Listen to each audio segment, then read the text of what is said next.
Hello, sisters. Right Wing Women by Dworkin, Chapter 4 Jews and Homosexuals.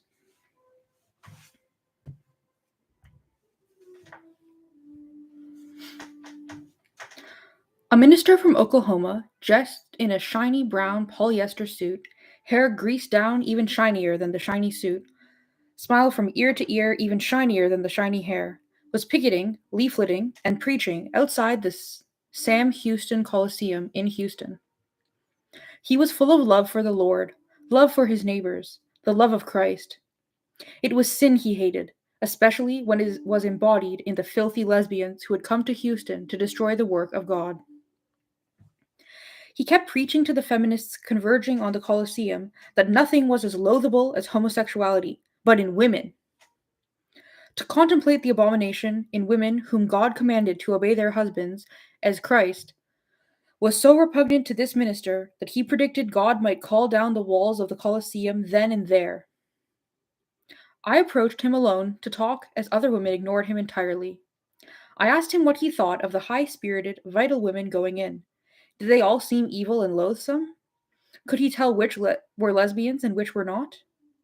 What kind of harm did lesbians do to other people? If lesbians did no one harm, for instance, did not murder, did not rape, why was he, a minister, called on to denounce lesbians? Was not this particular sin, so singularly lacking in malice, better left to God to judge? Why did lesbians provoke not only God's judgment, but also the minister's wrath? He referred to these passages from Romans. Note: the translation quoted in the King James Version. However, the phrases indicated by the footnote reference are slightly different in the Revised Standard Version and are perhaps clearer in meaning, as shown in the following notes. End note. Okay. Quote, professing themselves to be wise, they became fools, and changed the glory of the uncorruptible God into an image made like to corruptible man, and to birds, and to four-footed beasts and creeping things. Wherefore God also gave them up to the uncleanness through the lusts of their own hearts, to dishonor their own bodies between themselves, who changed the truth of God into a lie, and worshipped and served the creature more than the Creator, who is blessed forever. Amen. For this cause God gave them up unto vile affections, for even their women did change the natural use, into that which is against nature.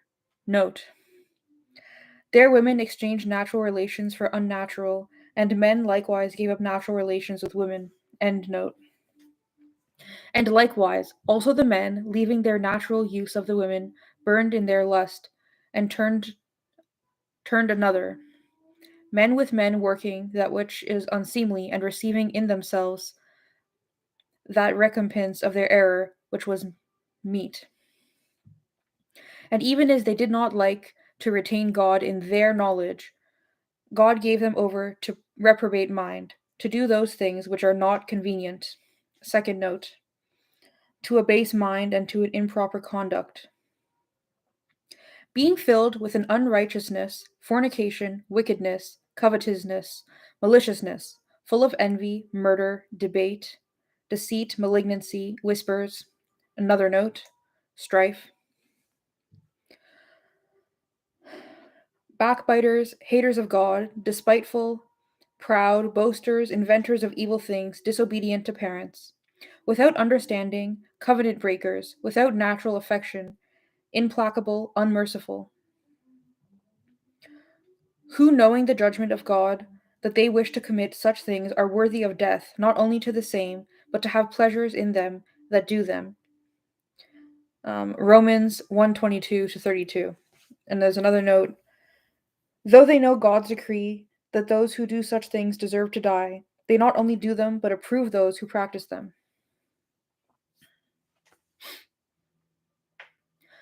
There is nothing like this in the Old Testament.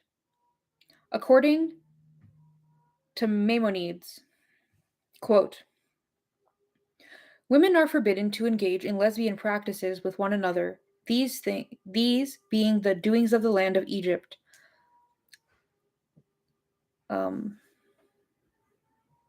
Leviticus 18:3. against which we have been warned. Although such an act is forbidden, the perpetrators are not liable to a flogging, since there is no specific negative commandment prohibiting it, nor is actual intercourse of any kind involved here. Consequently, such women are not forbidden for the priesthood on account of harlotry, nor is a woman prohibited to her husband because of it, since this does not constitute harlotry. It behooves the court, however, to administer the flogging prescribed for disobedience, since they have performed a forbidden act. A man should be particularly strict with his wife in this matter, and should prevent women known to indulge in such practices from visiting her, and her from going to visit them. End quote. I asked the minister how Christians, who value obedience to God's literal word, justified such a radical reinterpretation of the Old Testament. The New Testament, he said, was concealed in the Old Testament. Nothing in it was really new in the sense of being original. The New Testament made God's real meaning clear. The Jews had become blind to the spirit of the law. Enter the Holy Spirit and the revealed word. I suggested that the anti-Jewish tone of some of the New Testament might be considered new, and that it was possibly related to what I, at least, considered a new attitude toward lesbians. Jews and female homosexuals, politically united by damnation for the first time. In Romans, Jews are abandoned by God the Father, the covenant of manhood, sealed by circumcision loses its meaning. Quote, for he is not a Jew, which is one outwardly, neither is that circumcision which is outward in the flesh, but he is a Jew, which is one inwardly, and circumcision is that of the heart, in the spirit, and not in the letters. End quote. Romans 2:28-29. Note. Revised Standard Version, quote, real circumcision is a matter of the heart, spiritual and not literal, end quote.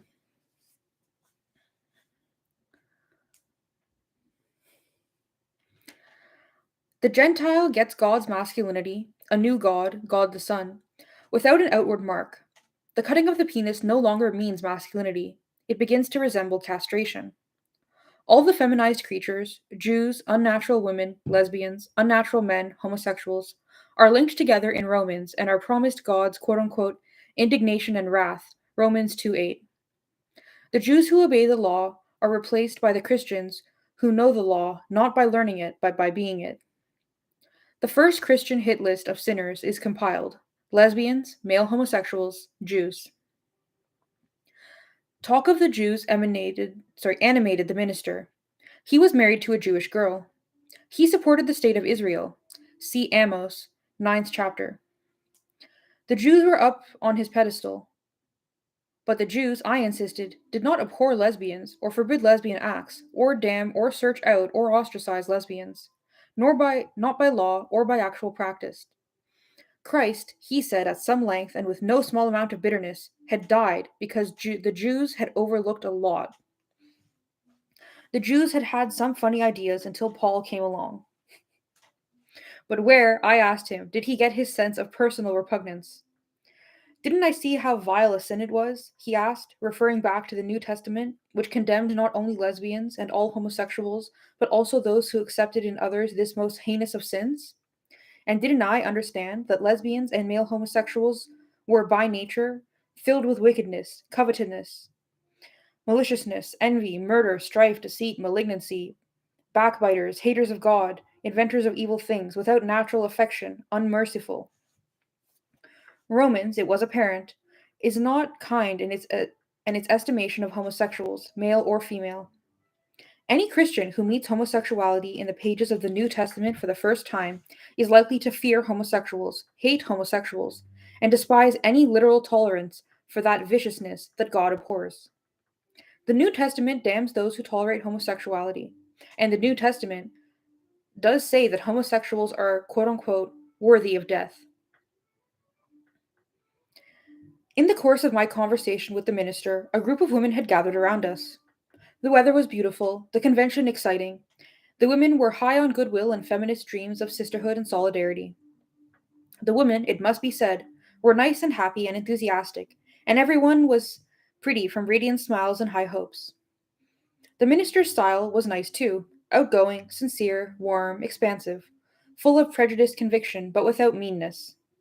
He did not want to hurt anyone. He hated sin, and especially he found lesbian sin loathsome. But it was a conviction pure in its detachment from individual human beings. He had never seen one. Many of the women listening giggled as he and I talked. But what about these women, I asked, or what about me? Are we all damned? Are we all bad? Do you know which of us is lesbian? Are we all full of envy, murder, strife, deceit, malignancy? Sorry, malignity? Are we without natural affection or unmerciful? He looked up and around, and his skin crawled. He reacted to the sight of us as suddenly as frightened girls do to mice, or bugs, or spiders. The women's movement, he said, was a communist conspiracy, an internal poison in America. The communists wanted abortion legalized in the United States in order to exterminate Americans and to damn us in the eyes of God. The Russians invented abortion, and they insidiously had the ideology of abortion planted in the United States by agents and dupes, and the liberals and the Jews spread it. And now the communists had new tactics: lesbians in the women's movement. It was a Russian plot to turn the United States into Sodom and Gomorrah, so that God would hate the United States and destroy it, and the Russians would win. And Marx, the Antichrist, had been a Jew, and a lot of lesbians were Jews, and he was so anti he was no anti-Semite. He had married a Jewish girl, but of course she had been baptized and had accepted Christ. The Bible, meaning the New Testament, because the Old Testament had really become irrelevant since the New Testament fully revealed what had been concealed in the Old Testament, was the only hope for America's survival because it revealed God's will. A strong and righteous notion depends on fulfilling God's will. God's will is that wives obey their husbands, who are as Christ to them. Husbands must love their wives. Wives must obey their husbands. The feminists in Houston, who were, in fact, entering the Coliseum almost two by two in sacrilegious, if unintentional, parody of Noah's Ark, were part of the communist plan to spread lesbianism, destroy the family by destroying the wife's obedience to Christ through the agency of her husband. The feminists were going to destroy the United States by spreading evil. The minister's eyes were darting in all directions as he seemed visibly sick from the sudden recognition that the women around him and the women he was talking to might actually be lesbians. And some certainly were. Full of malignity, inventors of evil things. I asked him if I could talk with him again, some other time. He moved away, repelled, nervous, silent. The rich evangelical blather with which he had been fulminating when I first encountered him now stopped entirely. He had actually been near some real ones, unnatural, worthy of death.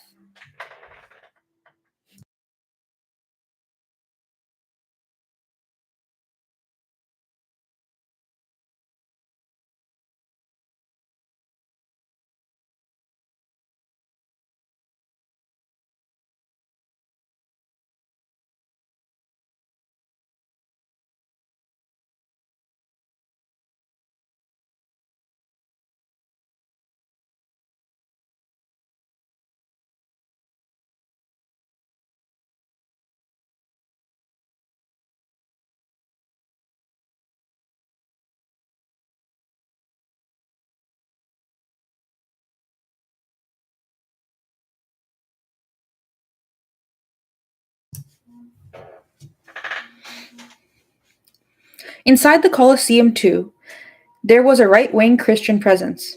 In Mississippi and Utah, official convention delegates not only embodied opposition to all women's rights, including the Equal Rights Amendment, but were linked with the Ku Klux Klan.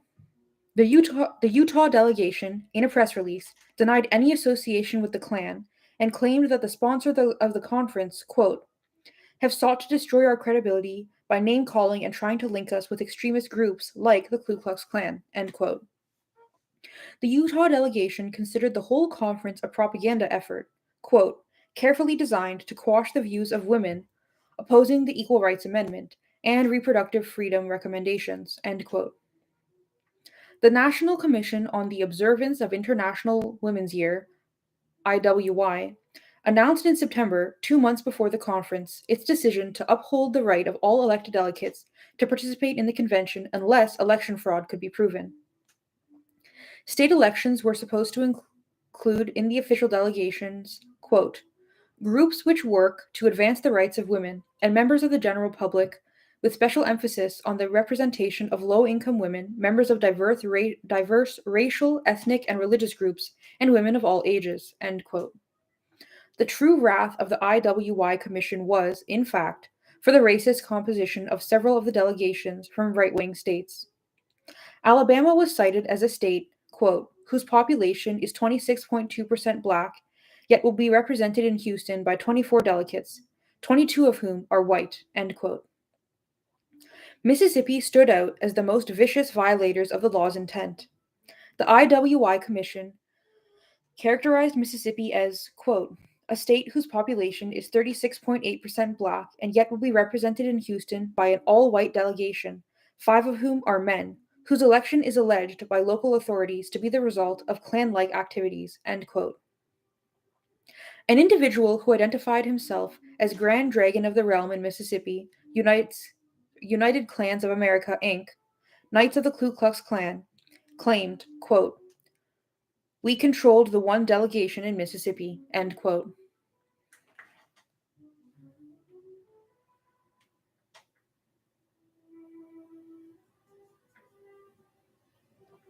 I interviewed a man from the Mississippi delegation on the convention floor. Press access to the official elected delegates when the convention was in session was tightly controlled. The system of access strongly favored male reporters, since permanent floor passes were handed out to dailies whose representatives were mostly male. The women's monthly magazines were low on the priority list of media coverage, and most of the reporters for those monthly women's journals were women. As a result, someone like myself, representing Ms., had at most half an hour on the floor with the delegates at any single time, a very long wait for that half hour of access, and the prospect of being physically thrown out as soon as one's time was up. So when I raced in, I raced right over to the Mississippi delegation. I asked several women to talk with me. They refused even to look at me. Whoever managed them disciplined them well. They were a wall of silence. Finally, I approached a man sitting on an aisle. I said I was from Miss Magazine and would like to ask him some questions. I was wearing overalls and a t-shirt, and a press pass with Miss in large inked letters was hanging from my neck. The man laughed and turned to the woman next to him, whispered in her ear. She laughed and turned to the woman next to her and whispered in her ear. She laughed and turned to the woman next to her and whispered in her ear, and so on down the row of delegates. The man did not turn back to me until the identification had been passed to the end of the line. Some of the women had not laughed, they had gasped. I asked the man why he was at the conference. He said that his wife had wanted him to be there to protect women's right to procreate and to have a family. I asked him if he was a member of the Klan. He claimed high office in the organization. He talked about the Klan's militant role in protecting women of all kinds. From all kinds. Okay. He himself was physically rather slight, not particularly tall, wore glasses. I suspected I was physically stronger than he was. Many times during the interview, I realized that it would take a white sheet, and all of that white sheet symbolized to hide this man's own physical vulnerability to attack. He himself was nondescript. The Klan was not. When I recognized the fear this man inspired in me, and the measure of the fear against his own physical presence, I felt ashamed. And yet I was still afraid of him. Note: the Klan and Nazi groups threatened violence at the convention. We were promised bombings and beatings. Some women were in fact beaten up. Others were physically threatened, and the possibility of being hurt was considered both real and immediate by all the conference participants with whom I talked.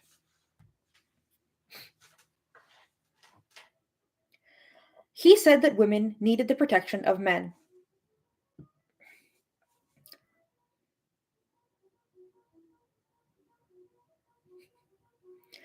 He said that the Klan had sent men to the convention to protect their women from lesbians who would assault them. He said that it was necessary to protect women's rights to have families because that was key to the stability of the nation. He said that homosexuality was a Jew's sickness. He said that homosexuality was a lust that threatened to wipe out the family. He said that homosexual teachers should be found out and run out of any town they were in. They could all go to Jew New York. Trying to keep up my end of the conversation, I asked him why he was against homosexual teachers, especially if their homosexuality was private. He said that there was no such thing as private homosexuality, that if homosexuals were in schools, children would be corrupted and tainted and molested and taught to hate God and the family. Homosexuality would claim the women and the children if they were exposed to it. Its presence at all, even hidden anywhere, would take people from family life and put them into sin. His description was almost voluptuous in that no one, in his estimation, would remain untouched.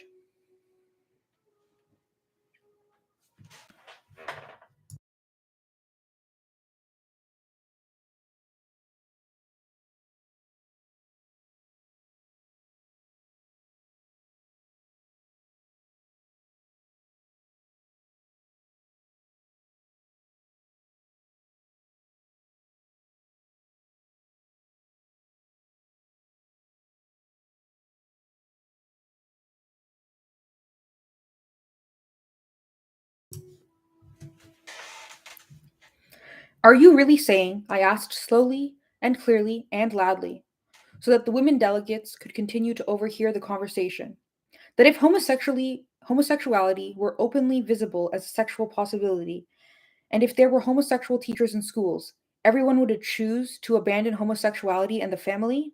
Are you really saying, I asked carefully and clearly and slowly, that homosexuality is so attractive that no one would choose heterosexual family over it? He stared at me, silent, a long time. I am afraid of violence and the clan, and I was afraid of him. I repeated my questions. Quote, "You're a Jew, ain't ya?" End quote, he said, and turned away from me, stared straight ahead. All the women in the row who had been looking at me also turned away and stared straight ahead in utter silence. The only woman whose head had been otherwise engaged had not looked up except once. She had taken one hard stare at me in the beginning and had then turned back to her work, knitting blue baby booties, the clan's own Madame Defarge. And I could imagine my name being transferred by the work of those hands from the press pass on my chest and into the baby blue wool. She sat next to the clansman, and she knitted and knitted. Yes, I am a Jew, I said. I repeated my questions. He memorized my face, then stared straight ahead.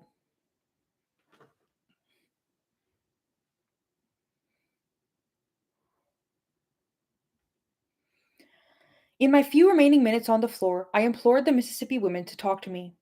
I went hurriedly from row to row, expecting somewhere to find one rebellious sign of interest or simple compassion. One woman dared to speak to me in whispers, but did not dare to look at me. Instead, she looked down at her own lap, and the woman next to her got jittery and upset and kept telling her to, quote unquote, think again.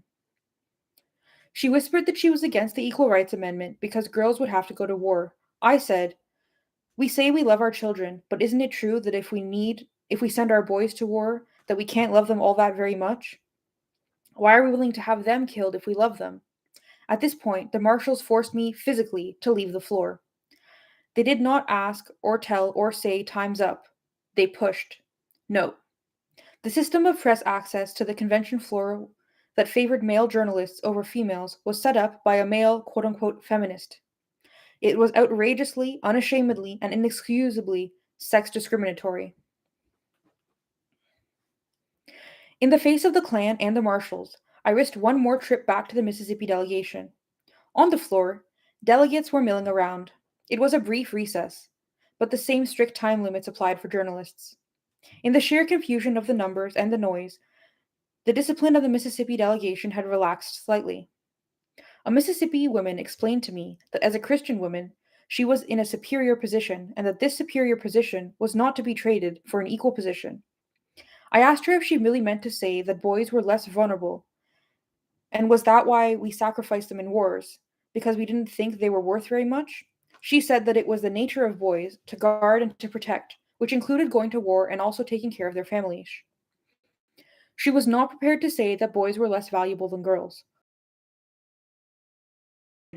Had a favored place based on and because of the male's role as protector. God, she said, wanted her husband to protect her. The Equal Rights Amendment would force her to take responsibility for decision making and for money. She did not want to take this responsibility because to do so would be against the will of God. She then said that she was equally spiritual in God's eyes, but in no other way. I said that seemed to mean that in every other way she was inferior, not superior. She said that feminists want women and men to be the same, but that God says they are different. The Equal Rights Amendment would permit homosexuality because men and women would no longer be as different as God wanted them to be. Being homosexual is a sin because women tried to be the same as men, and homosexuality confused the differences between men and women, those differences being the will of God. The recess ended, and with the return of order, delegates seated and under discipline again, no more talk between the Mississippi woman and myself was possible. The marshals approached. Don't you fucking touch me, I said loudly, ending forever the possibility of further conversation with the Mississippi delegation, and I ran out fast that the marshals fucking couldn't touch me.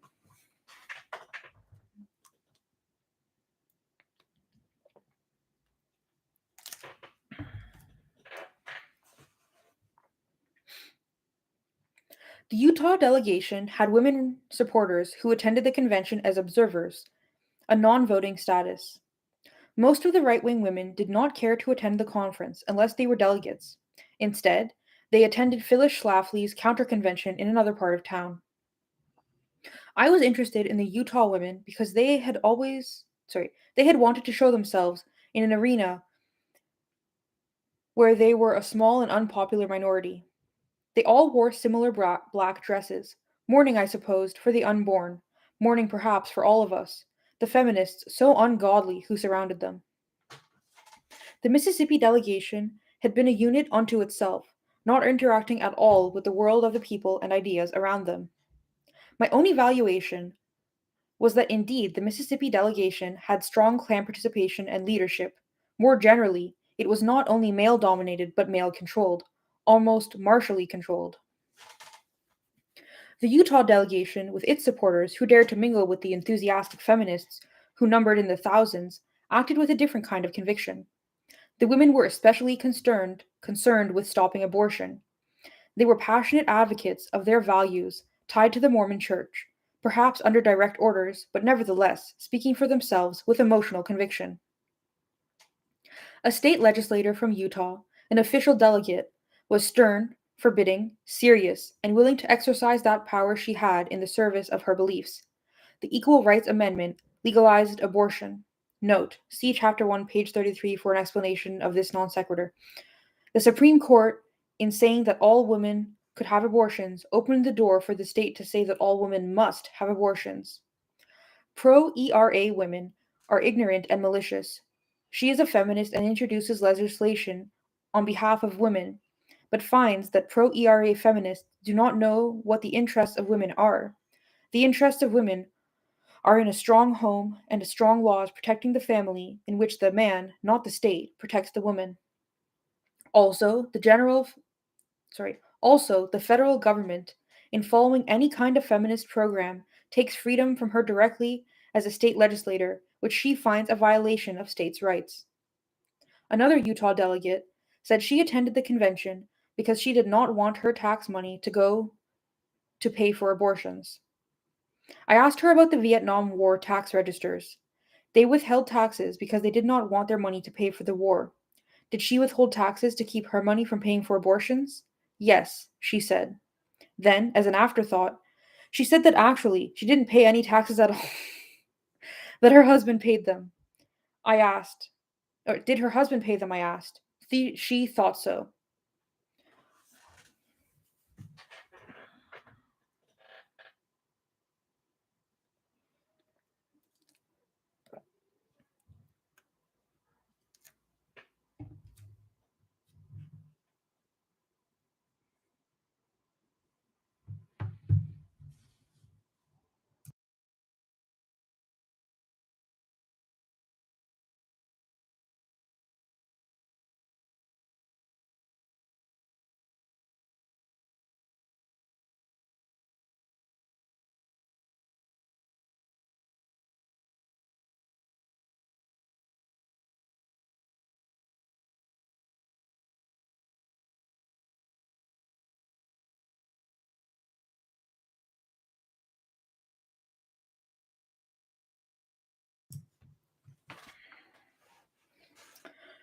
During the ratification of the resolution supporting homosexual rights, I sat in the audience. There was yelling and cheering. Balloons were let loose through the whole hall when the resolution was finally ratified after some debate. The scene was one of wild exhilaration. The thousands of delegates and observers were celebrating. In the highest balcony, I spotted a group of Utah women, dressed in their black dresses all the same, slowly, grimly exiting. There were maybe 10 of them. They had seen it through to the end. They were not happy. I raced to the high balcony to talk with them. It was deserted up there. All the noise was hundreds of feet below us, them and me. They were somber. How did they feel about this? I asked. It was horrible. The end of everything, the death of the country, an affront to God. Homosexuality was a sin that deserved death. And here women had voted for it, were clapping and cheering on behalf of it. They were mortified, ashamed of women, ashamed of the ignorance of women's livers. They admitted to never having known any homosexuals. They admitted that church-going men in their own communities were sexually molesting their own daughters. They admitted that they were surrounded by men who went to church and were at the same time adulterers. I asked them why they were afraid of homosexuals. One woman said, quote, "If you had a child and he was playing out in the street, and a car was coming, and you would move him out of the way, wouldn't you? Well, that's all we're going to do, get homosexuality away from our children." End quote. I began to argue that the car coming down the street was more likely to be a heterosexual male neighbor or even daddy than a male homosexual or a lesbian. One woman stopped being nice. "Quote unquote, you're a Jew," she said. Quote, "and probably a homosexual too," end quote. I found myself slowly being pushed farther and farther back against the balcony railing. I kept trying to turn myself around as we talked, to pretend that my position in relation to the railing and the fall of several hundred feet was not precarious. I kept talking with them, lowering the threshold of confrontation, searching in my mind for pacifist strategies that would enable me to maneuver away from the railing by getting them to turn at least slightly toward it. They kept advancing, pushing me closer and closer to the railing until my back was arched over it. They kept talking about homosexuals and Jews. I kept saying pleasant things about how I respected their religious views. I kept asking them about their own lives and plans and ideas. They closed in around me. I was completely isolated up there, and I was getting panicky. They were getting mob-like and intransigent. I kept trying to make myself human for them. They kept at transforming me into the embodiment of every homosexual Jew in the hall, the direct cause of their frustration and anger. They kept saying that there was no middle ground and that sin had to be wiped out, and they hated sin. And I was deciding that I had better risk breaking through what had become a menacing gang, breaking away from the railing by pushing them as hard as I could, knowing that if I didn't make it, they would start beating on me, when two dykes, one of whom I knew well, appeared there and just stood, watching. I made the religious women aware of the presence of the lesbian women, just standing, watching, and they moved away slightly.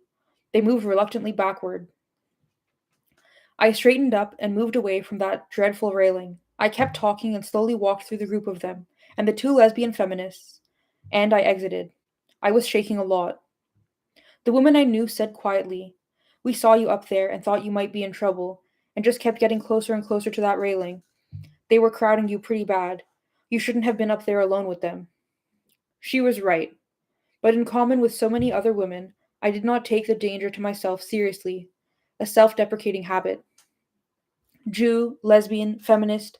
I knew the hatred was real, but I had not imagined these apparently docile women hating so much that with tiny steps they would become a gang. So full of unexamined hate that they would have pushed me over the railing, quote unquote, accidentally, in defense of Christianity, the family, and the happy heterosexual, church going child molester down the block. In my own body, bent back over that railing, I knew the cold terror of being a homosexual Jew in a Christian country.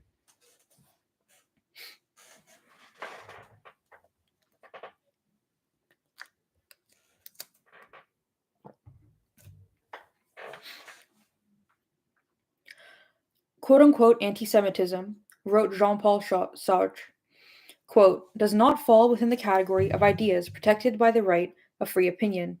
Indeed, it is something quite other than an idea.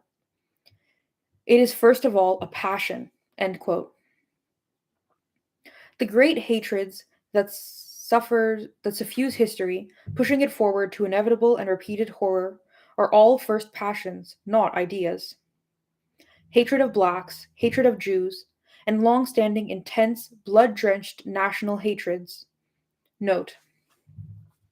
Noting the high opinion American with a K slaveholders had of Irish laborers, English actress Fanny Kemble wrote in 1839, quote, "How is it that it never occurs to these emphatical denouncers of the whole Negro race that the Irish at home are esteemed much as they esteem their slaves?" End quote. See Journal of Residence of a Georgian Plantation in 1838 to 1839, New York, New American Library, 1975, page 129.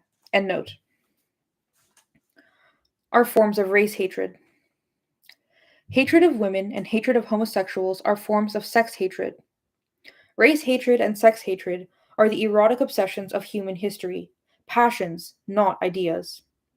Quote, "If the Jew did not exist," end quote, Sartre wrote, quote, "the anti-Semite would invent him," end quote. The carrier of the passion needs the victim, and so creates the victim. The victim is an occasion for indulging the passion. One passion touches on another, overlays it, burrows into it, enfolds it, is grafted onto it. The configurations of oppression emerge. In patriarchal history, one passion is necessarily fundamental and unchanging, the hatred of women. The other passions molt. Racism is a continuous passion, but the race or races abused change over the face of the earth and over time. The United States is built on a hatred of blacks. In Western Europe, the Jew is the primary target. This does not stop the black from being hated by those who hate Jews first, or the Jew from being hated by those who hate blacks first. It means instead that one, and not the other, signifies for the dominant culture its bottom, its despised, its expendables.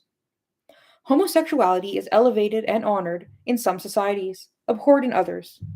In society where hatred of homosexuality has taken hold, fear of homosexuality is a terrifically powerful tool in the social manipulation and control of men, pitting groups of men, all of whom agree that they must be men higher and better than women, against each other in the futile quest for unimpeachable masculinity. Hatred of homosexuality makes possible astonishing varieties of social blackmail and male-male conflict. In racism, the racially degraded male is sexually stereotyped in one of two ways. Either he is the rapist, the sexual animal with intense virility and a huge and potent member, or he is desexualized in the sense of being demasculinized. He is considered castrated, unmanned, and he is associated with demeaning, feminizing, and demeaned, not marital, homosexuality. It is the relationship of the dominant class to masculinity that determines whether males of the racially despised groups are linked with rape or with castration/homosexuality. If the dominant group insists that the racially despised male is a rapist, it means that the dominant males are effeminate by contrast, if they who are tinged with homosexuality, in that they are less manly. They will climb the masculinity ladder by killing or maiming those who they see as racially inferior but sexually superior. The Nazis transparently craved masculinity. It was the Jew who had stolen it from them by stealing the women they should have had.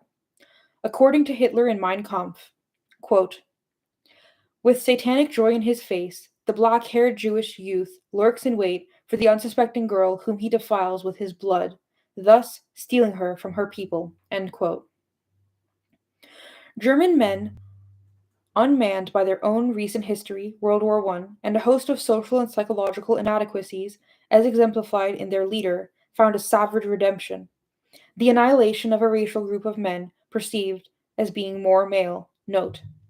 The racist perception of the Jewish woman, quote, as a harlot, wild, promiscuous, the sensuous antithesis of the Aryan female, who was blonde and pure, end quote. See Andrea Dworkin, Pornography, Men Possessing Women, New York, Paragraph Books, 1981, page 147, also exacerbated the conviction that the racially superior men were not men enough.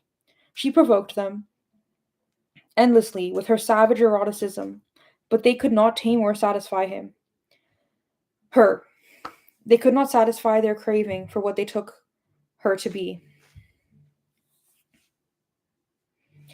End note. Which, in this setting, means more animal, less human, not the human husband, but the animal rapist. This annihilation was an act of mass cannibalism, by which one group of men, lacking masculinity, got it from a mountain of corpses and from the actual killing as well. In the United States, the black man was characterized as a rapist after the end of slavery. During slavery, his condition as chattel was seen to unman him entirely. This degradation was as a symbolically castrated man, a mule, a beast of burden. Open parentheses. His use as a stud to impregnate black women slaves to increase the slave wealth of the white master does not contradict this. Close parentheses. Vis-a-vis the white man, he was unmanned, and vis-a-vis the white women, he was unmanned. Note. The raping, impregnating, and whipping of black female slaves, women and girls, affirmed their gender. Their slavery was an intensification of how men use women, not a contradiction of how women should be used in terms of sex. Slavery unmanned a man. It sexed a woman, made her even more absolutely available for sex and sadism. White male sexual domination of her, unrestrained use of her, made Southern white manhood supreme and irrefutable. End note. Early in Reconstruction, May 1866, a fairly optimistic Frederick Douglass wrote that, though sometimes he feared a genocidal slaughter of blacks by whites, the movement of the former slaves, quote, to industrial pursuits and acquisition of wealth and education, end quote, would lead finally to acceptance by whites. He recognized that even in success there was danger. Quote, for the white people do not easily tolerate the presence among them of a race more prosperous than themselves. The Negro, as a poor ignorant creature, does not contradict the race pride of the white race. He is more a source of amusement to that race than an object of resentment. Malignant resistance is augmented as he approaches the plain occupied by the white race, and yet, I think, that resistance will gradually yield to the pressure of wealth, education, and high character. End quote.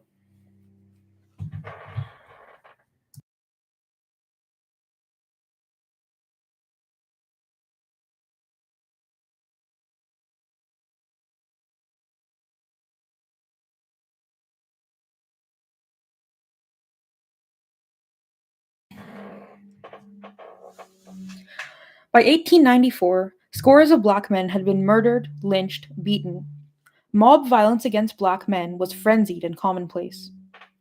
Quote, not a breeze comes to us from the late rebellious states, end quote, Douglass wrote in Why is the Negro Lynched?, published in a pamphlet in 1894. Quote, that is not tainted and frightened with Negro blood. End quote. The white Southerners, deprived of their unmanned slaves, had found a justification for racist hatred. The black man, as part of his racial nature, raped white women. Quote, it is a charge of recent origin, end quote, wrote Douglass rightly. Quote, a charge never brought before, a charge never heard of in the time of slavery or in any other time in our history, end quote. The end of slavery unmanned the white slave owners. It was the former slaves who reminded them at every turn of that lost manhood, that lost power. It was gone. Someone had taken it. They had been humiliated by the loss of the war and the loss of their slaves. Those who had not owned slaves were still humiliated by the loss of them. The whites created the black rapist to reflect what the whites had in fact lost, the right to systematically rape women across race lines. The whites created the black rapist to justify the persecution and killing of black men, and the literal castration of individuals to stand in for the symbolic castration of the whole group under them in slavery, the foundation of their sense of male power, the material basis of their male power. Rape had been traditionally viewed as a crime of theft, a woman stolen from a man to whom she rightfully belongs as a wife or daughter. The black rapist was accused of a crime of theft, only what he stole was not the white woman. He stole the master's masculinity. The crime had nothing to do with women. It almost never does. The white man, unmanned, were accusing the black men of having raped them. The white woman was used as a figurehead, a buffer, a symbolic carrier of sex, a transmitter of sex man to man. She almost always is. Note: Strindberg wrote in his diary when his third wife left him, quote, "It is as if, through her, I was entering into a forbidden relationship with men. This torments me, for I have always had a horror of intimacy with my own sex. So much so that I have broken off friendly relations when the friendship offered become of a sickly nature resembling love." End quote. See August Strindberg, Inferno and From an Occult Diary, translated by Mary Steinbach, New York, Penguin Books, 1979, page 314. He also quotes Schopenhauer, quote, "My thoughts are led through women to the sexual acts of an unknown man. In certain respects, she makes a pervert of me, indirectly and against my will," end quote, page 310. End note. Jewish males have experienced many turns of this homophobic screw. As the putative killers of Christ, it was a hatred for them, quote unquote, turning the other cheek, Christians to take masculinity from them. Killing God is a virile act. But the early Christians did just that. Jews and homosexuals are linked together in Romans in a propagandistic, highly evocative way. What has gone wrong? There are lesbians and male homosexuals, and the Jewish relationship to God through law is not enough. Lesbians are explicitly named to make the social consequences of sin clear. The women have become unnatural. They are no longer sexually submitting to men. The men are not just having sex with each other, they are unmanly enough to leave the women to each other. Naming lesbians provides a frame of reference in which one can gauge the loss of masculinity inherent in the unnatural acts of men. The unnatural acts of men are seen to lessen the polarization of the sexes. Open parentheses. In a society that admires male homosexuality, for instance, ancient Greece, these same acts are seen to heighten that polarization by glorifying maleness and to serve male supremacy. End parentheses. So Paul, in Romans, establishes that homosexuals, lesbians named first, are full of malignity and worthy of death, and then goes on to blame the failures of Jews and Jewish law for all that is most odious in the world, namely homosexuality first.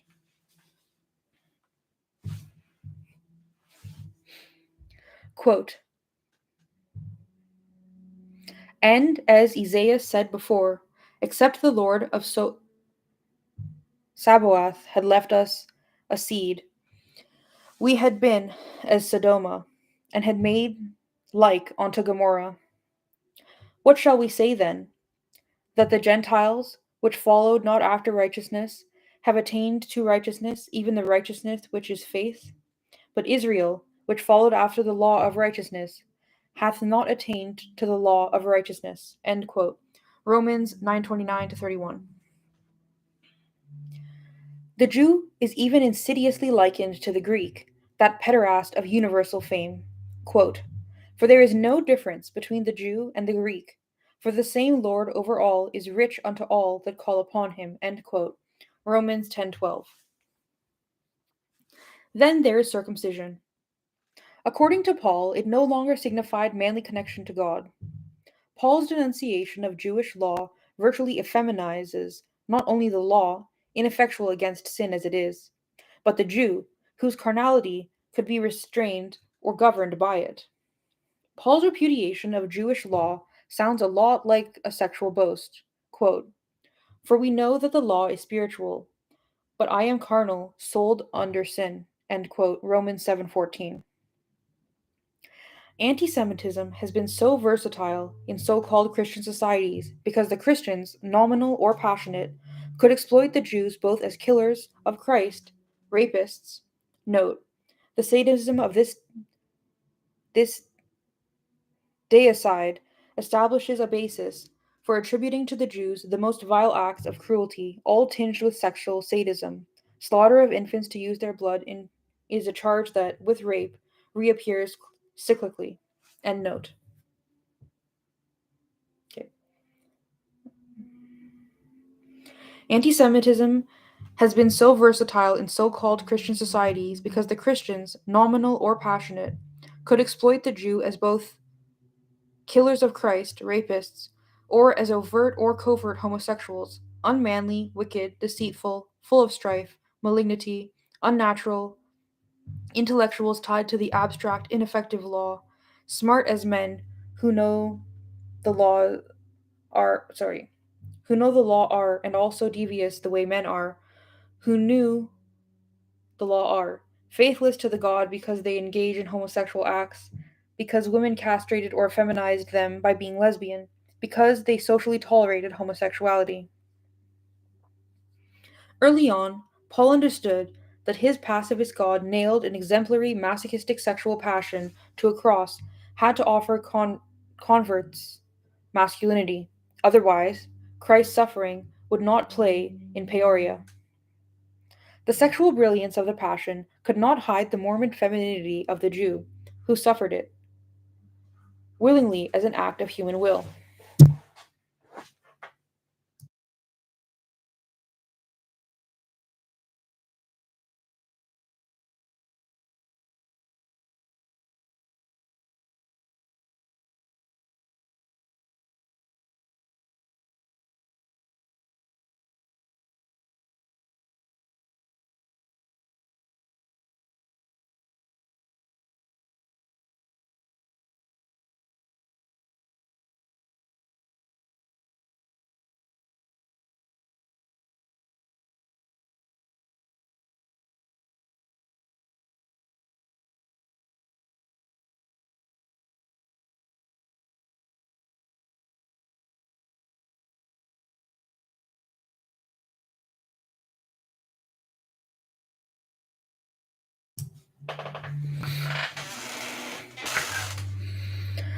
The sexual brilliance of the Passion could not hide the morbid femininity of the Jew who suffered it, willingly as an act of human will.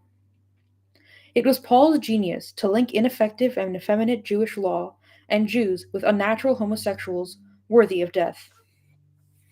It was Paul's genius to exploit Christ as the prototypical Jew. He suffered like a female. It was his passion, an ecstasy of agonizing penetration. And then to have the resurrection of Christ symbolize a new nature, a Christian nature. It dies, then it rises. The Son, born a Jew, was worthy of death. Homosexuals as Jews are, effeminate as Jews are, with their weak law and tenuous masculinity. The Son, resurrected, triumphant over the Father and over death. Those who were like him, Christians, shared in the victory, got closer to the real God, the one who won, got more masculinity than that Jew who had died in unspeakable agony on the cross, because the resurrected Christ was most masculine. The crucifixion without the resurrection would have left Jews and their God the repositories of patriarchal religious authority. The resurrection turned Jews from patriarchs into pansies, except when it was more useful to concentrate on them as the killers of Christ. The simple, cruel, rather monotonous God of the Jews could scarcely compete with the trebled divinity, the Father, the Son, the Holy Ghost. A Father whose Son superseded him in range of effect, emotion, and bravery, and whose Holy Ghost was purely and ideally phallic and all penetrating. It was Paul, back on earth, who established the social ramifications of this religion of revelation rather than the law for the Jews who might be queer enough to cling to one God rather than his trebled usurper. Like homosexuals, you are worthy of death.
The Old Testament does not contain the bloodlust against homosexuals and homosexuality found in the New Testament.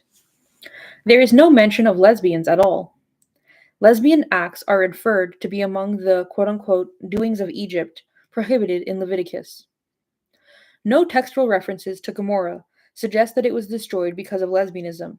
This too has been inferred. It is not women who are commanded. Quote, the nakedness of thy sister, the daughter of thy father, or daughter of thy mother, whether she be born at home or born abroad, even their nakedness thou shalt not uncover. End quote. Leviticus 18:19. 18:9. All of the sexual prohibitions in Leviticus, including the prohibition against male homosexuality, are rules for effectively upholding the dominance of a real patriarch, the senior father in a tribe of fathers and sons. The controlling of male sexuality in the interest of male dominance, whom men can fuck, when, and how, is the essential in tribal societies in which authority is exclusively male.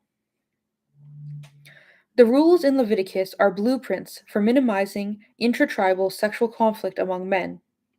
In chapter 18 of Leviticus, incest is broadly defined and prohibited. Adultery, male homosexuality, intercourse with a menstruating woman, and intercourse with an animal are also forbidden. In chapter 20 of Leviticus, death by stoning is the sentence, quote, for every one that curseth his father or his mother, end quote. Leviticus 29. For adulterers, for one who has had intercourse with his father's wife or his daughter-in-law, for male homosexuality, for bestiality. Incest with one's sister and intercourse with a menstruating woman are not capital crimes. The punishment is being cut off from one's people. The heinous crime is not in the sexual act committed per se. It is certainly not in any abuse of women per se.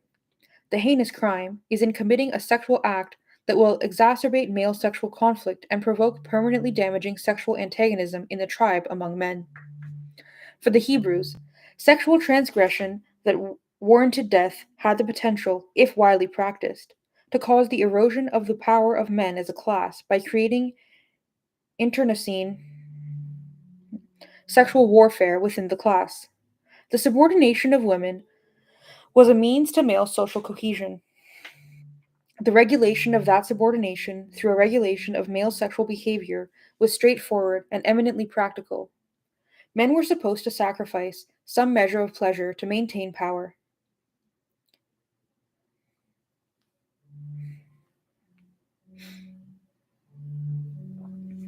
Incest with one's sister did not incite male-male conflict so much as did intercourse with one's daughter-in-law or with one's wife or with the wife of one's father. Therefore, the punishment was not death by stoning. The prohibitions in Leviticus on sexual practices are without exception shrewd and pragmatic in these terms. All of the prohibitions further the aims of male dominance in the patriarchal tribe and contribute to the stability of male power.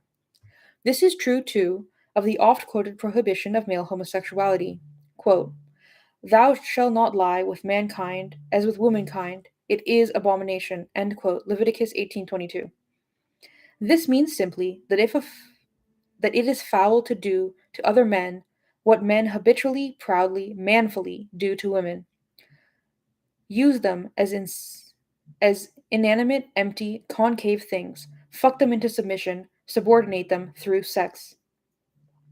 The abomination is in the meaning of the act.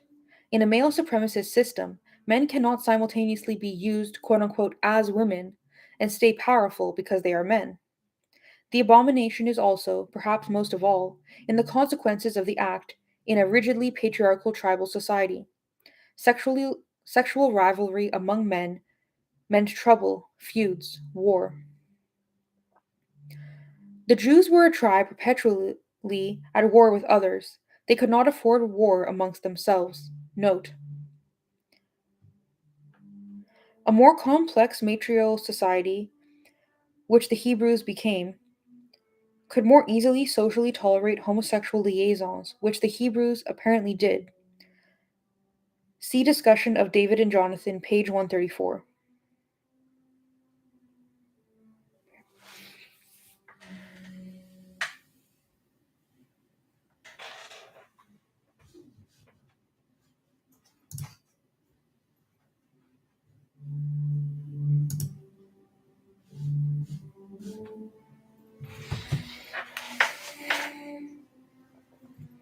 And from the real beginning, once outside of Eden, the Jews reckoned with the antichrist evil, with the anarchistic evil of fratricide, Cain and Abel, Jacob and Ezua, Joseph and his brothers.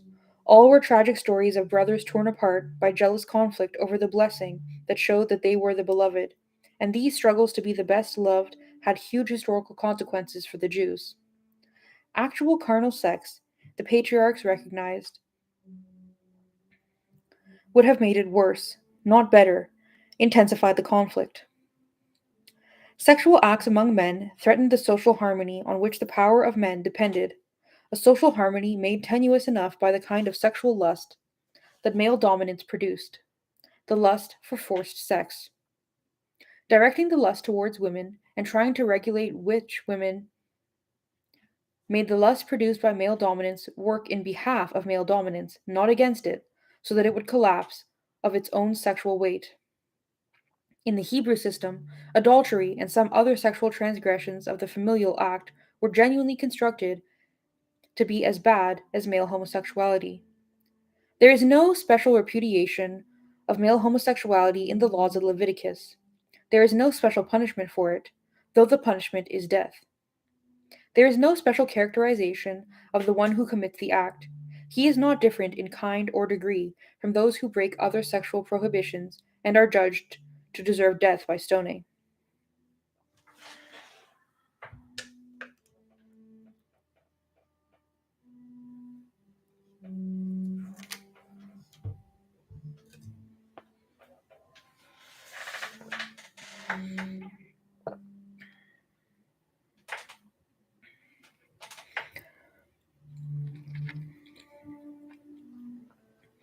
The fact that the Hebrews attributed no special significance to the prohibition against male homosexuality in Leviticus and had no strictly sexual repugnance for the act is revealed and understood by Maimonides' explication of the law, which will no doubt astonish modern readers.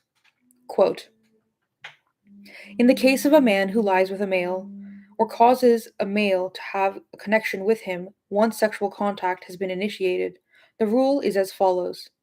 If both are adults, they are punishable by stoning, as it is said, "Thou shalt not lie with a male." Leviticus 18:22, i.e., whether he is the active or passive participant in the act. If he is a minor, aged 9 years and 1 day or older, the adult who has connection with him is punishable by stoning, while the minor is exempt. If the minor is 9 years old or less, both are exempt. It behooves the court, however, to have the adult flogged for disobedience, inasmuch as he has lain with a male, even though with one less than 9 years of age. End quote.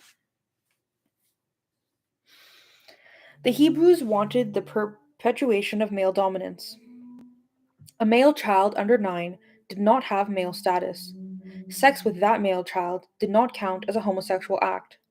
Maimonides takes it on himself to remind the court that the child is male, though not male enough to warrant the real protection provided by capital punishment as a deterrent, which is what the death sentence was in the Hebrew system. The rules governing judgments of guilt were so strict in actual practice that it is unlikely that capital punishment could have been invoked for private consensual sexual acts of any sort.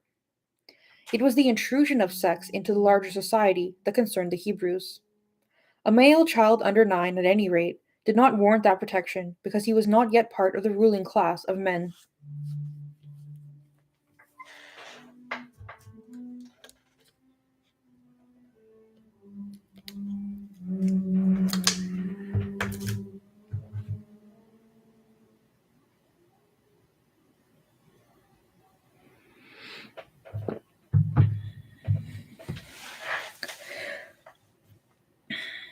Similarly, the story of Sodom and Gomorrah shows that it is essential to male power, to the power of men as a class, to protect men from the sexual lust of other men, to protect men from forced sex by putting women in their place. No legal piety interferes with protecting men from homosexual assault by other men. In the story of Sodom, homosexual gang rape. The story of Sodom is meant to show That when the simple mechanical strategy of using women, not men, as targets for non consensual sex breaks down entirely, a patriarchal society will be destroyed.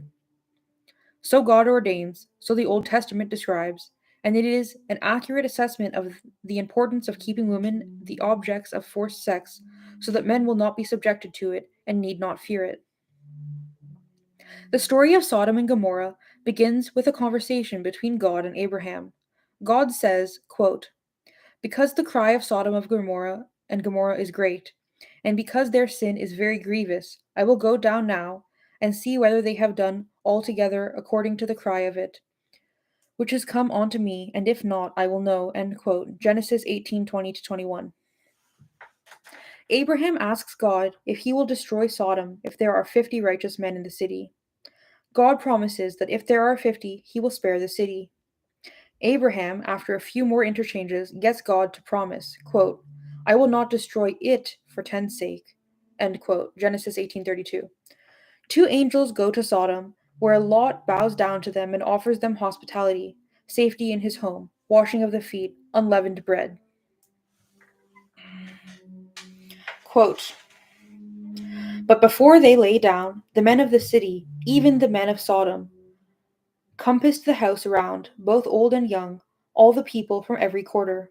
And they called unto Lot, and said unto him, where are the men which came in to thee this night? Bring them unto us, that we may know them.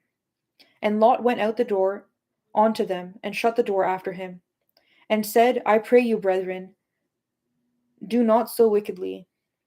Behold, now I have two daughters, which have not known men. Let me, I pray you, bring them out unto you, and do ye to them as is good in your eyes, and unto these men do nothing, for thereof came they under the shadow of my roof. End quote.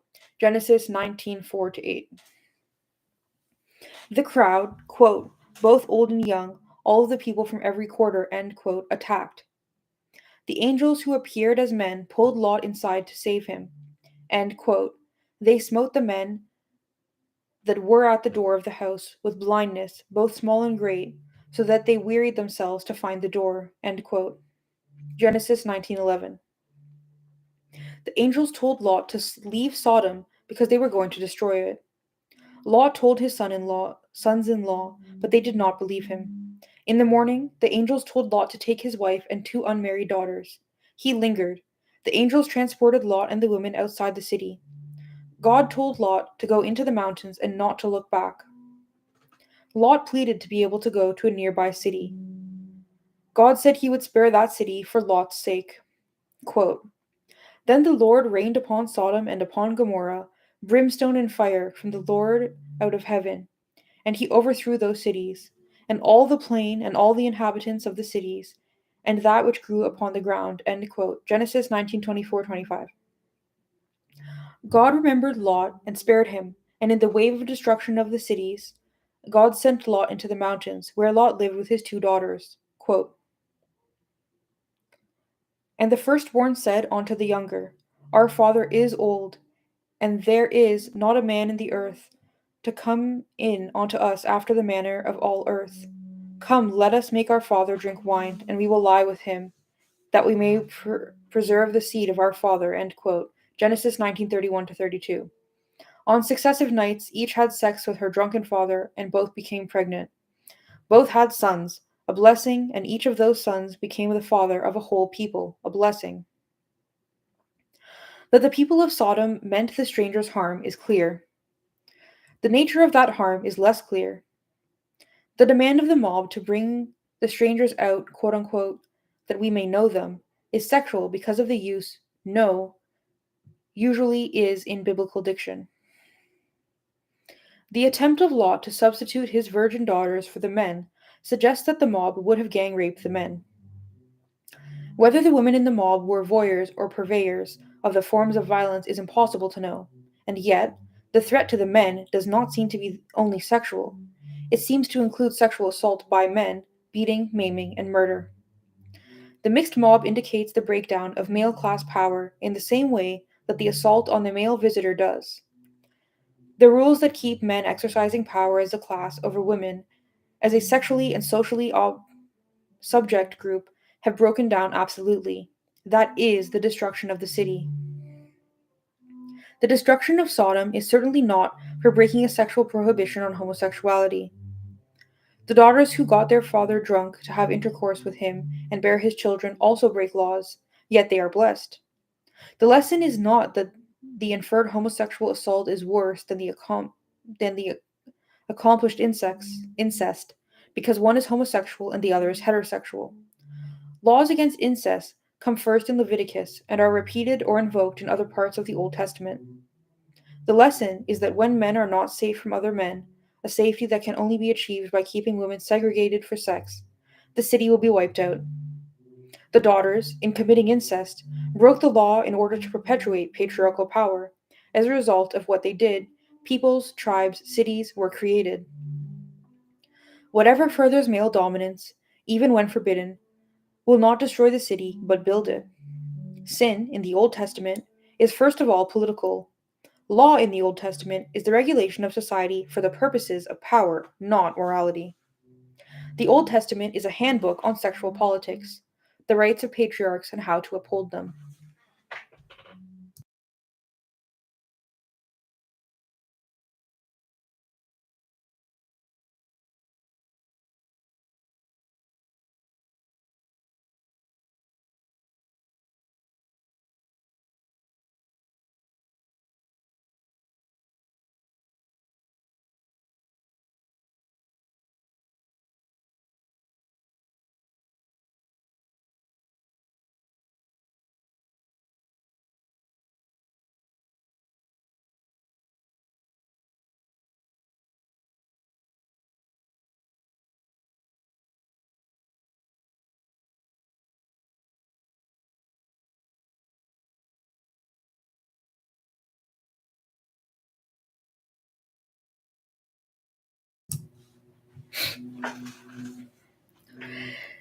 David perhaps also breaks a sexual prohibition. His love for Jonathan is indisputable, probably carnal, and goes beyond the abomination of lying with mankind as with womankind. Quote, I am distressed for thee, my brother Jonathan. Very pleasant hast thou been unto me. Thy love to me was wonderful, passing the love of women. End quote. 2 Samuel 1:26. David makes this declaration of love on learning of Jonathan's death in battle. Jonathan's father, Saul, also died, and he is remembered in the most heterosexual of frameworks. Quote, Ye daughters of Israel, weep over Saul, who clothed you in scarlet, with other delights, who put ornaments of gold upon your apparel. End quote. 2 Samuel 1:24. The passage on Jonathan follows the passage on Saul, so the contrast is very marked. And then there was a lot more war, and David became king, and time passed. But still, David's concern was with Jonathan. Quote, Is there yet any that is left of the house of Saul, that I may shew him with kindness for Jonathan's sake? End quote. 2 Samuel 9:1. David found that Jonathan had a son who was lame and serving another family. David restored all Saul's land to this son. Quote, For Jonathan thy father's sake, end quote, 2 Samuel 9:7, and claimed Jonathan's son as his own. Quote, He shall eat at my table as one of the king's sons, end quote, 2 Samuel 9:11. There is no sin, no condemnation, no wrath of God. Like the incest of Lot and his daughters, this union made Israel stronger, not weaker. The homosexual bond extended the loyalty and protection of King David to Jonathan's son, the grandson of Israel's first king, Saul. David, through his love of Jonathan, a love, quote, passing the love of women, end quote, having survived Jonathan, might be seen as Saul's logical heir. Hebrew society had become more complex than in the early tribal days. Saul and David led armies. In a marital society, homosexuality is often seen to contribute to social cohesion among men. At least in this period, the Hebrews seem to have viewed it that way. With David and Jonathan in particular, it worked that way, and Israel, its patriarchy intact, unlike that of Sodom, thrived. The God of the Jews may not have been tolerant, But he was practical. There is nothing in the Old Testament to justify the vilification of homosexuals or homosexuality that began with Paul and still manifests virulently in the fundamentalist right in America. It takes the magical claim that the New Testament is quote unquote concealed in the Old to sustain the illusion of divine sanction for this special hatred of homosexuality. It is more than concealed, it is not there. Paul saw the power of the Father in decline. The power of the Son was taking its place. The Jews were confused and divided, and patriarchal power was not effectively being manipulated by Jewish law. Paul worshipped male power. Therefore, Paul worshipped the Son, was converted to the Son's side when he saw the potential of that side for power. He was opportunistic, politically brilliant, and a master of propaganda. It was the shrewd Paul who finally undermined the law that had for centuries kept patriarchal power intact, but now was failing, in decline. He scapegoated homosexuals as unnatural, deceitful, full of malignity, worthy of death, the source of intolerable evil, and then he blamed the Jews, especially the law of the Jews, for the existence of homosexuality. Quote unquote, therefore, Paul proclaimed in Romans 3:20, quote, by the deeds of the law there shall be there shall no flesh be justified in his sight, for by the law is knowledge of the sin. End quote. Paul introduced the hatred of homosexuality into the Judeo Christian tradition, and he introduced the hatred of Jews into it too. In Christian countries, the two groups have suffered contempt, persecution, and death in each other's shadow ever since. They have been linked by demagogues seeking power through hate, demagogues like Paul, trying to pacify the likes of Paul. They have often enough repudiated and hated each other, and each group has hidden from the soldiers of Christ in its own way.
Quote,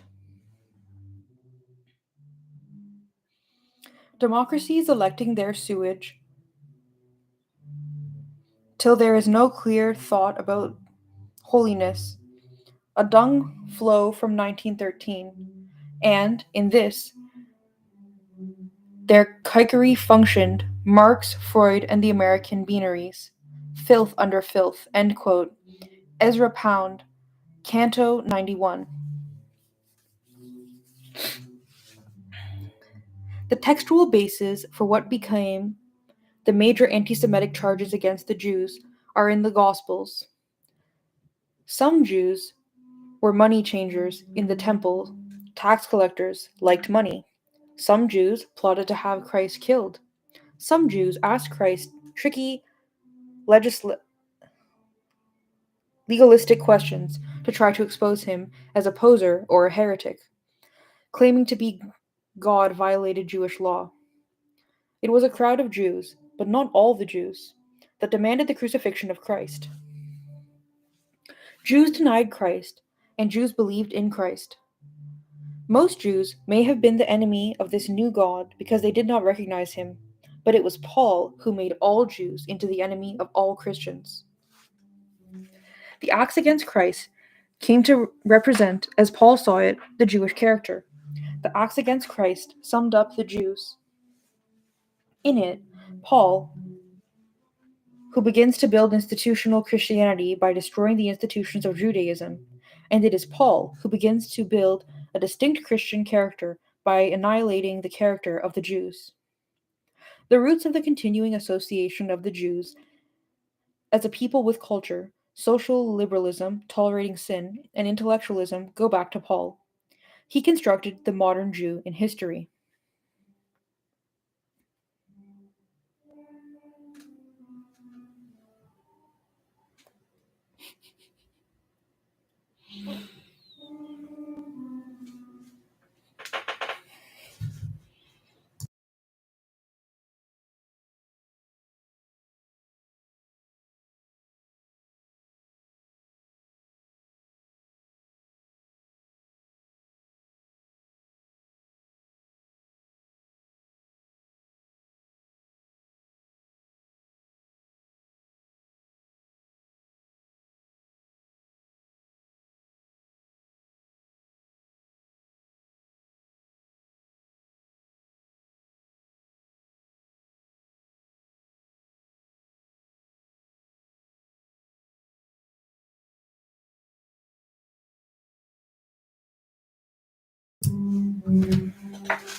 Before the coming of Christ, the law was God's word.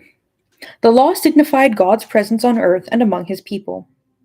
The law had a divine significance. The Jews did not consider the law social. For them, one obeyed because it was written. Obedience was faith. The coming of Christ meant that God's will was embodied in a person, Son of Man.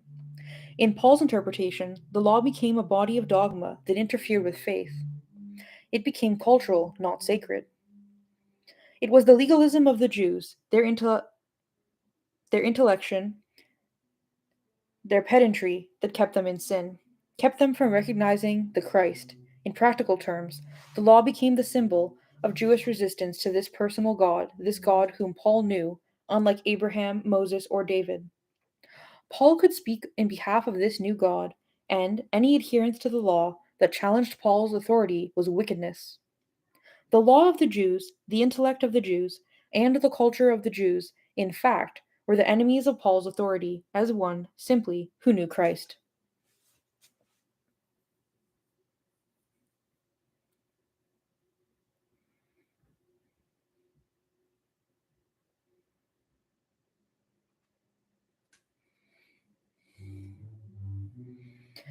In undermining the authority of Jewish law, Paul, over and over, likened the law to sin, especially to homosexuality.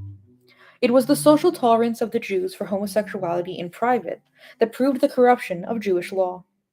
It was the lack of masculinity implicit in this tolerance that lost the Jews physical circumcision as their mark of supreme manhood. Spiritual circumcision, the kind that would not tolerate homosexuality, became the proof of manhood. Paul named the Jews the enemy of Christ, of Christianity, and of Paul.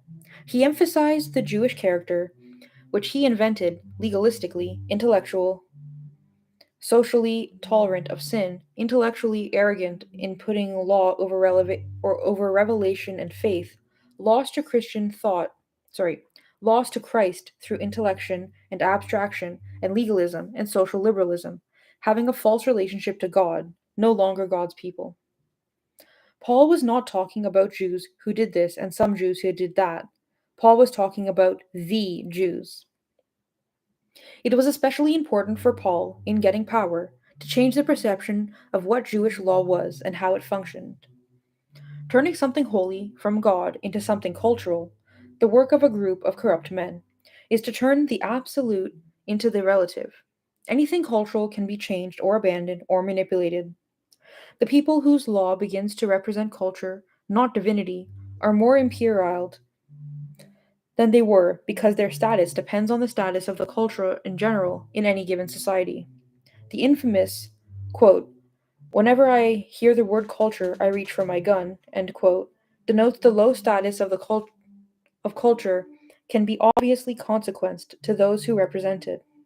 Also, unless the law is made concrete because people obey it, it is abstract, and the abstraction of Jewish law became, in Paul's rhetoric, a major synonym for sin. In a sense, concentrating on the abstraction of the law literally turned intellection, more abstraction, into sin. What was not faith in Christ was Jewish stuff: abstract laws, tolerance of sin, law and writing and thinking as cultural diversions from the true faith. What does it mean that Paul especially concentrates on the sin of homosexuality in relation to the Jews and their law? The homosexual Greeks were at the pinnacle of culture 5 centuries before the birth of Christ. Reading, writing, and ideas were their domain. Paul passed the mantle of high culture to the Jews after the demise of Greek culture. Law substituted for both dialogue and tragedy. Culture, culture through Paul's agency came to mean both homosexuals, the Greek heritage, and Jews, the law as a basis for culture. For hundreds of centuries, believing Christians have committed mass murders, pogroms, vast persecutions, crafted and enforced systems of civil and religious law so vicious and discriminatory that Jews have been prohibited from owning land, denied citizenship, and all manner of civil rights, and even been defined as subhuman. Sexual intercourse with them had been relegated as a form of bestiality. In at least 2 genocides of indescribable cruelty, both Jews and homosexuals were searched for, found, and killed: the Inquisition and the Holocaust.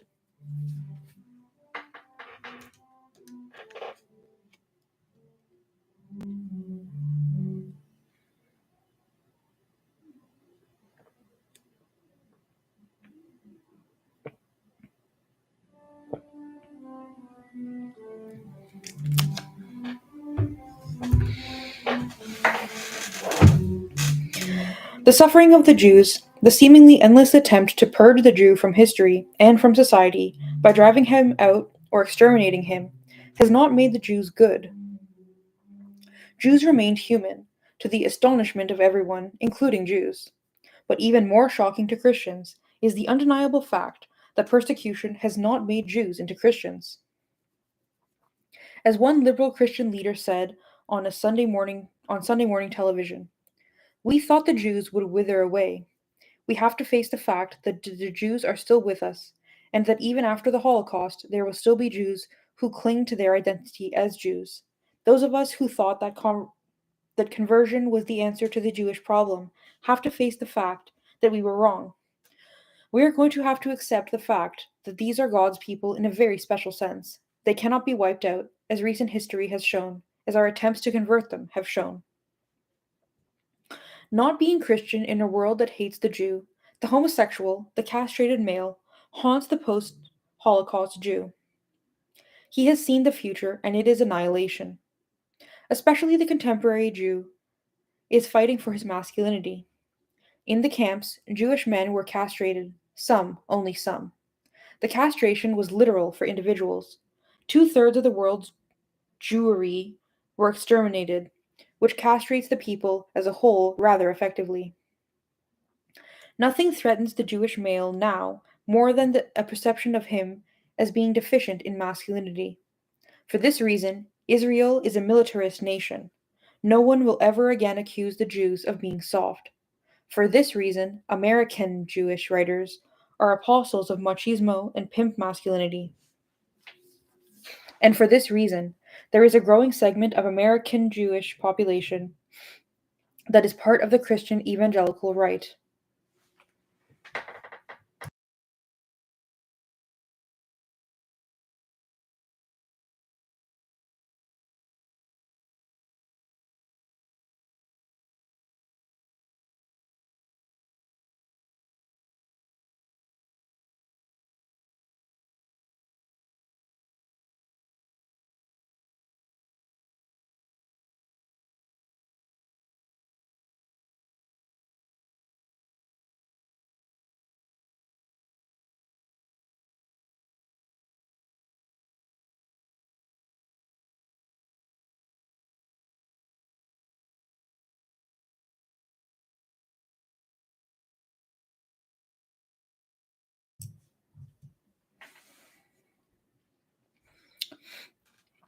First, there is the trade off. On television, a rabbi and a priest were talking. The priest said, "We feel about abortion the way you feel about Israel." "I think we can talk," said the rabbi. It is in the interest of the male Jews, the power structure, to increase the population of Druze. The trade off, abortion for Israel, is in the interest of both Jews, is in the interest of Jews, both for the sake of Israel and for the sake of rebuilding a Jewish population in the easiest way, through male domination.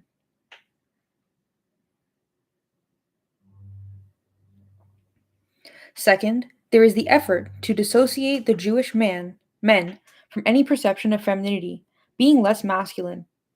Israel, of course, makes Jews more male, owning land, controlling a state, having a nation, having an army, having borders to defend and to transgress. In association with the Christian right, there is a repudiation of homosexuality. Liberal social tolerance of it, still blamed on Jews, a strong move against women, re-establishing male dominance, and in general, making an alliance with the rulers, with the Christians who run a Christian country.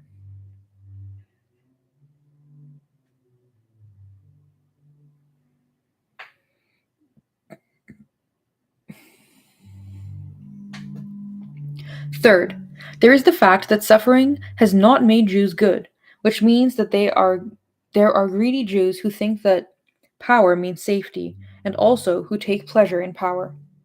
The Christian right offers Jews not only a means of dissociation from homosexuality, but also real dominance over women, if the social order the Christians want is effectively legislated.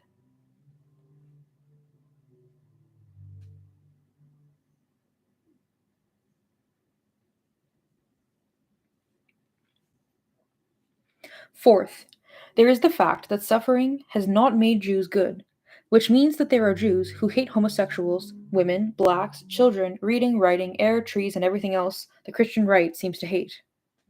Fifth, the right wing emphasis on the importance of property offers Jews a way of changing the history of Jews with respect to property, whether the property is Israel, or land, or housing, or factories, or farms. The protection of property suggests to Jews that they will not be driven off what they own.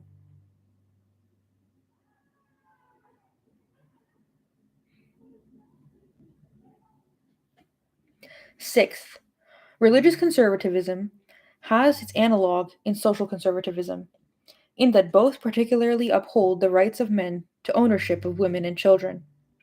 Right wing Jews, who are religiously orthodox, see the secular pluralism of Western society in general, and the United States in particular, as taking Jews away from Judaism. This, despite the emphasis that Judaism puts on learning, makes them hostile to secular learning, secular intellectuals, secular Jews, any education that is not strictly and explicitly Jewish. This brings them into a harmony of values with Christians who do not like Jews because Jews represent learning. The right wing Jews are under the illusion that they and the Christian right dislike the same Jews for similar reasons. Seventh, strangely enough, it is in this quasi religious coalition with the right wing that right wing Jews seek to find the assimilation that has always been the hope of Jews. They feel the same way you do, they say. We feel the same way you do, they say. We have the same values you have, the same ideals, the same goals, and we are doing our share. It has been a brilliant strategy on the part of the Christian right in the United States to welcome the participation of Jews, to support the state of Israel, and to use pedestal anti Semitism. Rather than being ground under stomping boots, Jews loyal in their right wing values are being lifted up onto a pedestal. Where the footing is always precarious, as women know. Believing they can fit in, assimilate, these Jews are turning to the one group of people, the fundamentalists, who will never forget that, quote unquote, the Jews killed Christ. Anything not to be anything not to be that castrate, that homosexual. There is more dignity in the killing of Christ than in the concentration camps when the measure is masculinity. In the contemporary world, Jews have an extra burden as creators of culture. Freud and Marx were Jews. The ideas of both are repugnant to the Christian right. Freud, right or wrong, made sex a central social issue. Marx brought half the world to revolution. It is Marx that the United States government and the Christian right are fighting. Armies are raised and missiles are built to do it. It is Freud who asked why the family works the way it does and suggested that the family was a sexual unit. The intellectual Jew Freud had ideas that undermined what the Christian right regards as the cornerstone of American life, the family. The real question, of course, was not about the family as such, but about the parafamilias. Who is daddy having sex with and why? Freud refused to ask that question finally, but perhaps it would not have even been asked, or no one would have asked it now, if Freud had not dissected the sexual underbelly of the family with his formidable intellect. Right wing Jews have a special stake in repudiating the ideas of both Freud and Marx. Ideas are sissifying, and Jews need masculinity. The idea of those two Jewish intellectuals are dangerous. Dangerous because right wing Christianity hates them, therefore dangerous to Jews who do not want to be hated. Jews are cultural radicals and political revolutionaries by contamination. It's the damn Jews, a Klan member will say, and even he will mean Freud and Marx. Note: Charles Darwin, whose ideas are as radical and as central to the contemporary epoch as are Freud's and Marx, was not a Jew. But never mind. Lyndon LaRouche, the leader of the neo-Nazi movement that is getting powerful in the United States, claimed that, quote unquote, the Zionist evil is one of the, quote, key arms of the British intelligence body which is behind the operation to destroy America, end quote, and that the Anti-Defamation League is, quote, literally the Gestapo of the British secret intelligence, end quote, in the United States. In the propaganda of Lyndon LaRouche, who has been behind such diverse groups as the U.S. Labor Party, the Fusion Energy Foundation, the National Democratic Policy Committee, and the National Anti-Drug Coalition. Quote-unquote British is virtually a synonym for quote-unquote Jewish. See Lyndon LaRouche Goon Squad, Alan Crawford Inquiry, February 15th, 1982, pages 8 to 10. Quote-unquote creationism, God created the world in 7 days, and there was no evolution, is a main tenet of the Orthodox, not neo-Nazi, right. The ideas of Darwin are as despised as the ideas of Freud and Marx. End note. Ideas, however potent, do not serve to masculinize Jews. Ideas only make Jews more Jewish, more effeminate as intellectuals. In the end, Jewish men join up with the Christian right because they want domination over women and children, which is the social program of the right, and because they want it to be the opposite of homosexual, whatever that is.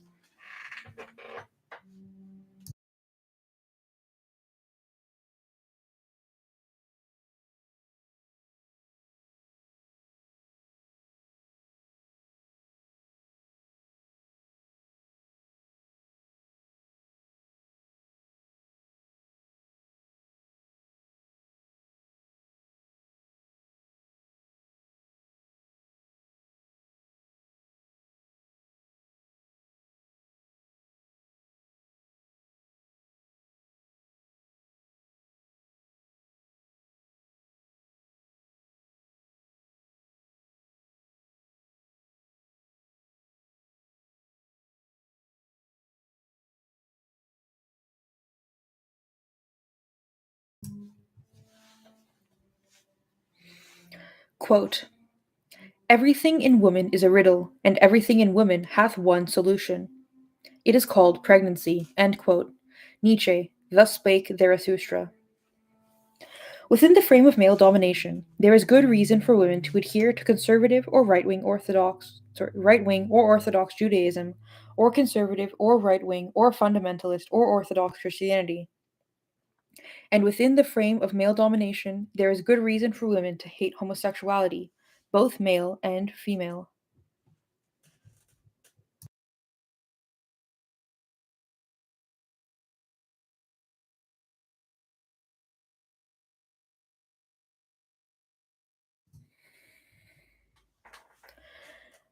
Women are interchangeable as sex objects. Women are slightly less disposable as mothers. The only dignity and value women get is as mothers. It is a compromised dignity and a low value, but it is all that is offered to women as women.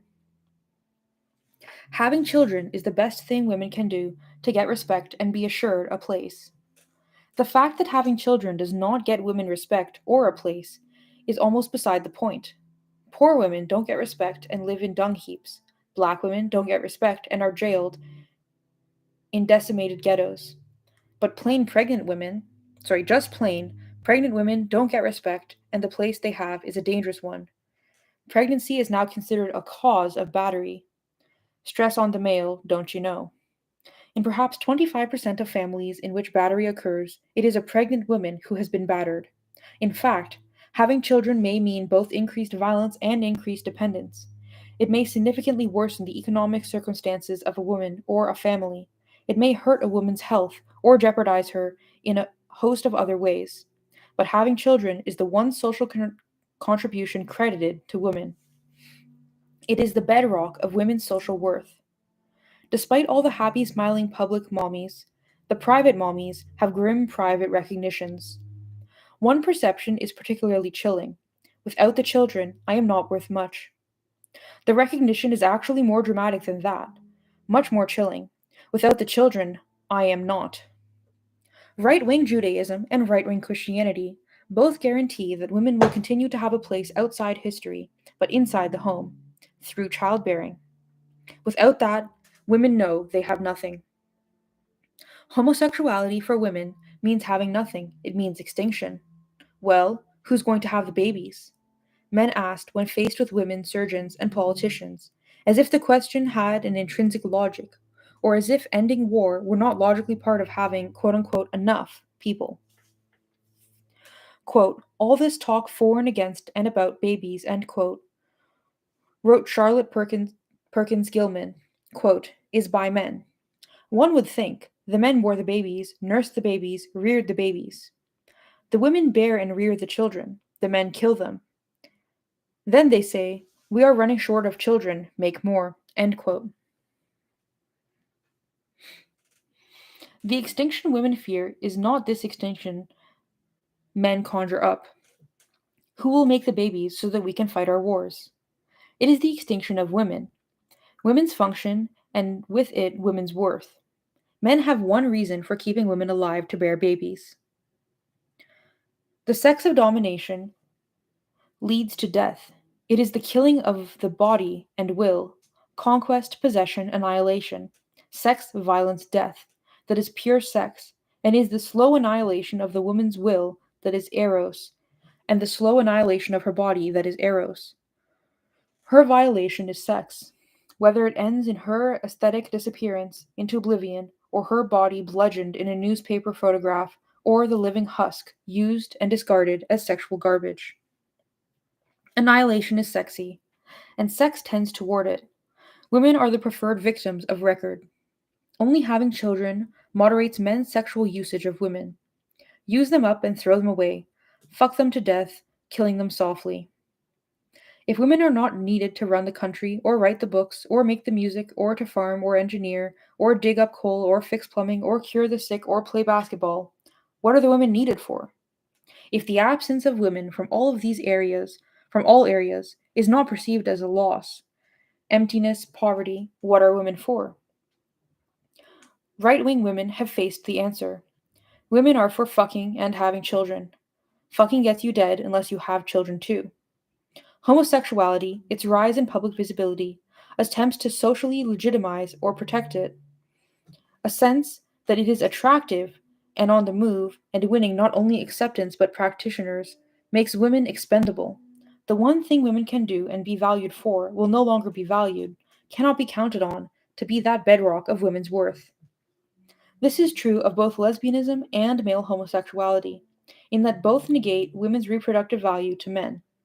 But male homosexuality is especially terrifying because it suggests a world without women altogether. A world in which women are extinct. Quote, in sorrow thou shalt bring forth children, end quote. God cursed Adam's woman. Genesis 3:16. She was referred to as quote unquote the woman until she and Adam were expelled from Eden, and Adam named her Eve, quote, because she was the mother of all living, end quote. Genesis 3:20.